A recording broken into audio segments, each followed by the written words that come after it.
सबसे पहले विवेक श्रीवास्तव जी के पास करूंगा।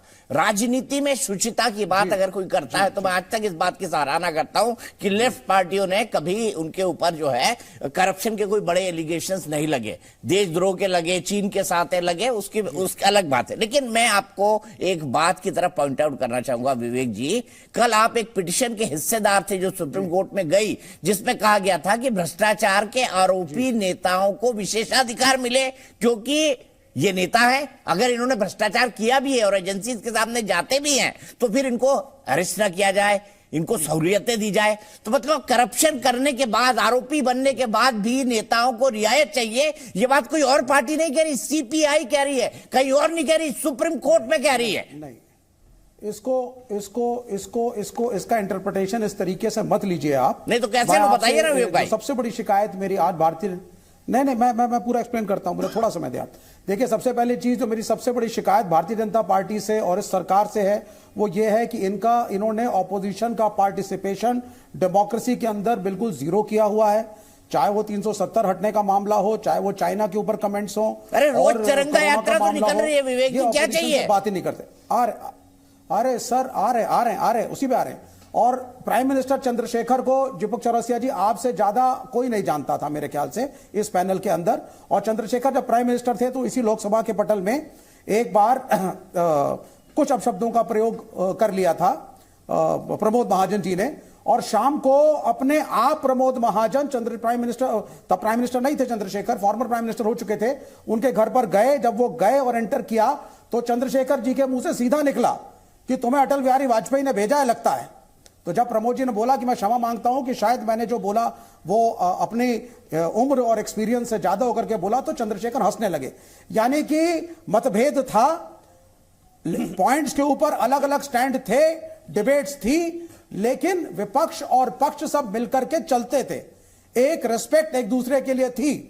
आज अच्छा विवेक जी, मुझे एक बात बताइए, एक छोटा सा राइडर इस लोकसभा में हम किसको चंद्रशेखर जी के तौर पे देखें, किसको प्रमोद जी के तौर पे देखें और किसको अटल जी के तौर पे देखें, ये भी बता दीजिए ना, थोड़ा सा आसान हो जाएगा मेरे लिए।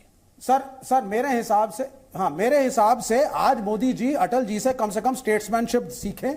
जिस तरीके से हम अटल जी की नीतियों के खिलाफ थे, आगे चलिए, उनके प्राइवेटाइजेशन के खिलाफ थे, पहली चीज। और उसके बाद जो विपक्ष के नेता हैं उनको आप जैसे चंद्रशेखर उस वक्त थे अगर, तो उसी प्रकार अभी कौन है सर? उस तरीके से थे। अभी बता दीजिए ना, आपने बता दीजिए मोदी जी अटल जी, मैं बिल्कुल दोनों प्रधानमंत्री हैं, दोनों का कद और पद बराबर है, बिल्कुल सही बोला। मुझे बता दीजिए किसको प्रमोद महाजन माने और किसको चंद्रशेखर। देखिए नहीं, बात मेरी बात का जवाब नहीं दे रहे विवेक जी आप। किसी को ना माने, हाँ नहीं, मैंने कह दिया बहुत बड़े नेता है सर, राहुल गांधी भी बड़े नेता है, जो अब नहीं रहे लोकसभा में, बड़े नेता है, सम्मान होना चाहिए, क्यों नहीं होना चाहिए, बड़ी पार्टी के नेता हैं, इज्जत होनी चाहिए। लेकिन अगर आप सर राहुल गांधी को बोलेंगे एंटी नेशनल, विवेक श्रीवास्तव को बोलेंगे एंटी नेशनल, विनय विश्वम को बोलेंगे एंटी नेशनल, येचुरी साहब एंटी नेशनल, सब चीन के एजेंट, सबको चीन से पैसा आ रहा है, पता नहीं कौन सा पैसा आ गया, कहां से आ गया, ये गलत चीजें हैं, ये देश चलाने का गलत तरीका है, ये सबसे बड़ी शिकायत है। आप सिलेक्टिव होकर के जो सरकारी एजेंसीज का इसकी वजह से विपक्ष परेशान है। और सवाल ये है, इसी वजह से सुप्रीम कोर्ट क्या नेरेटिव है आज, क्या संसद के अंदर, इसीलिए अपील करी है। ठीक है, मैं अजय जी से जवाब ले लूं, फिर मैं सीधे अनुराग भदौरिया जी के पास जाऊंगा। मैं न्याय कर रहा हूं, मैंने 15 मिनट से उनसे कोई बात नहीं की है। अजय आलोक जी बताइए, आप मुझे बताइए कि आप इनके तर्क से सहमत है जो उन्होंने कहा कि वाजपेयी जी ने प्रमोद जी को अटल जी के घर भेजा। मैं गवाह हूं उस पूरी घटना का, जो उन्होंने बोला बिल्कुल सच है। अजय आलोक जी बताइए, क्या इतनी धीर गंभीरता, इतना जो है आत्मबल हमारे आज के पीढ़ी के नेताओं में है, सत्ता पक्ष हो या विपक्ष हो? मुझे एक बात बहुत अच्छे से याद है, उस वक्त मैं नीतीश जी के साथ होता था, 2015 की बात है, चुनाव हम लोग जीत गए थे, भारतीय जनता पार्टी हार गई थी। प्रधानमंत्री जी का फोन आया नीतीश जी के पास और प्रधानमंत्री जी ने खुले तौर से नीतीश जी को कहा कि नीतीश जी, आपकी बिहार में बहुत इज्जत है, इसका हम सम्मान करते हैं, आपको बहुत बहुत बधाई। जबकि नीतीश कुमार और नरेंद्र मोदी के बीच में क्या रिश्ते थे उस वक्त हम लोग सबको ही जानते हैं। 2015 में प्रणव दा जब राष्ट्रपति बने और नरेंद्र मोदी जी को शपथ दिलवाई तो प्रणव दा के उन्होंने पैर छू के आशीर्वाद लिया। मरणोपरांत उन्हें भारत रत्न दिया। मुलायम सिंह यादव जो हमेशा प्रखर विरोधी रहे, उनको पद्म भूषण से सम्मानित किया, आज ही सम्मान ग्रहण किया गया है। रामविलास पासवान जी, ऐसे दर्जनों उदाहरण है जहां प्रधानमंत्री दिखा चुके हैं कि राजनीतिक वैमनस्य अपनी जगह पर है, लेकिन सम्मान देने में किसी को पीछे नहीं रखते। लेकिन उसी प्रधानमंत्री को जब एयरपोर्ट पे बोला जाता है मोदी तेरी कब्र खुदेगी, तब सोचना चाहिए कि आप देश के प्रधानमंत्री के बारे में कि या किसी और के बारे में बोल रहे हैं। उसी प्रधानमंत्री को जब बोला जाता है वो ये हिटलर है, हिटलर की मौत मरेगा, कुछ मरेगा, चाय चोर, मतलब अनगिनत गालियां जब दी जाती है, तब देखना चाहिए कि सम्मान देने वाला कौन है और सम्मान ग्रहण करने वाला कौन है। सापरा साहब मेरे मित्र हैं, नोटबंदी बार बार कर रहे थे। सापरा साहब 16 में नोटबंदी हुई थी, आप 17 यूपी हार गए, उसके बाद जीएसटी भी आ गया था, तब भी आप यूपी हार गए, 19 में आप लोकसभा हार गए, अभी भी नोटबंदी का दर्द क्यों है खफा राहुल नोटबंदी से? आज तक तो पेट में दर्द नहीं हुआ उनके जबरन नसबंदी से। जब देश मान चुका है कि नोटबंदी अच्छी चीज है और देश मानता है कि नसबंदी गलत चीज थी जो हुई थी जबरन, उसके लिए तो आज तक खेद प्रकट नहीं किया। किस नैरेटिव को लेकर चल रही है ऑपोजिशन? और इसी नैरेटिव से 24 कहां लड़िएगा?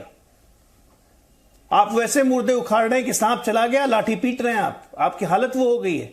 देश का विजन क्या हो, देश को आगे कैसे बढ़ाना है, कांग्रेस पार्टी या बाकी ऑपोजिशन का रोल क्या हो, आपका रोल डिफाइंड ही नहीं है। कल तो अद्भुत कर दिया आप लोगों ने, 14 दल मिलकर सुप्रीम कोर्ट के पास चले गए और पिटिशनर ने अभिषेक मनु सिंघवी, उन्होंने क्या कहा? The space of opposition has shrinked, विपक्ष का स्पेस सिकुड़ गया है। और उस पर सुप्रीम कोर्ट ने कहा कि अगर विपक्ष का स्पेस सिकुड़ गया है तो वो स्पेस राजनीति में ही मिलेगी, कोर्ट में नहीं मिलेगी। सेंस ऑफ एंटाइटलमेंट गांधी परिवार के साथ साथ आप लोग को भी इसका वायरस लग गया, कम्युनिस्टों को भी वायरस लग गया एंटाइटलमेंट का। विवेक जी आप बताइए। यही तो मैं पूछ रहा था, घुमा दिया उन्होंने उसको, घुमा दिया। विवेक जी मैं आऊंगा, मैं अनुराग जी के पास जा रहा हूं। अनुराग जी मुझे बताइए, एंटाइटलमेंट 14 दलों को आ गया है। आप ही कहते हैं कि विपक्ष की कदर नहीं है, विपक्ष कुछ नहीं है, और कल आप ही के नेता आदरणीय अखिलेश यादव जी ने सेकंड सबसे बड़ा जो ऑनर दिया जा सकता है किसी विपक्षी नेता को, पद्म विभूषण, वो अवार्ड लिया। ये नहीं दिखाता है कि सरकार का भी बड़ा दिल है और काम भी उनके बड़े दिल के हैं। आप क्या कहेंगे इस पर, बताइए ना अनुराग जी।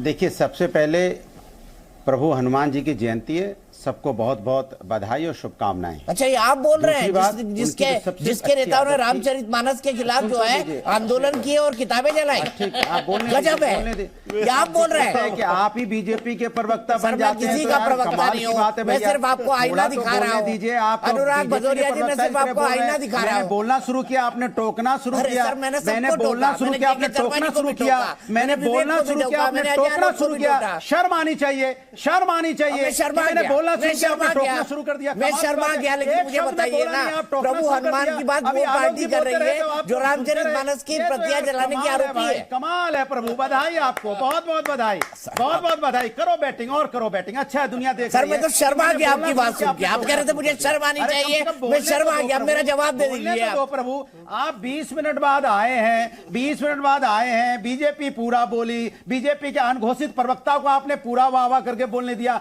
हमने एक शब्द बोला आपके। अच्छा, हम लोकसभा चुनाव की बात कर रहे हैं ना, लोकसभा में बीजेपी की कितनी सीटें? नहीं, अनुराग भाई आज हो जाए, आपकी मेरी डिबेट हो जाए, छोड़ दीजिए बाकियों को, मैं माफी मांग लूंगा। मुझे बताइए बीजेपी की कितनी सीटें लोकसभा में करेंगे? आप एक बार बताइए ना, बीजेपी की कितनी आप सीटें? डिबेट करने आए हैं तो अच्छा चलिए, अब मैं आपसे बात कर लूं। बताइए ना, अब हो ही जाए। शर्मा गया तो आज हो ही जाए। आलोक जी की कितने, चलिए डिबेट कर लेते हैं, डिबेट कर लेते हैं। आलोक जी की कितनी सीटें हैं जो आपने इतनी देर बोलने दिया उनको? कितनी सीटें उनकी? नहीं, आप कितनी सीटें, पहले आप अपनी बात करिए ना। अब ये किसको बोलने दूं, मैं पूछता हूं ना, ये फैसला भी पॉलिटिकल पार्टी करेगी भाई। आप प्रवक्ता तो पॉलिटिकल पार्टी देती है। बताइए अब एंकर क्या सवाल पूछे ये भी आप लिख के देंगे। आलोक जी की कितनी सीट है ये बताइए। आलोक जी की शून्य है, क्यों बहस करने से? लेकिन आलोक जी में वजन है, आलोक जी की बात में वजन है। आपकी 3 है, आपका वजन बहुत कमजोर है। 543 शून्य वाला सुनिए, शून्य वाला बोल सकता है, 543 नहीं जाएगा।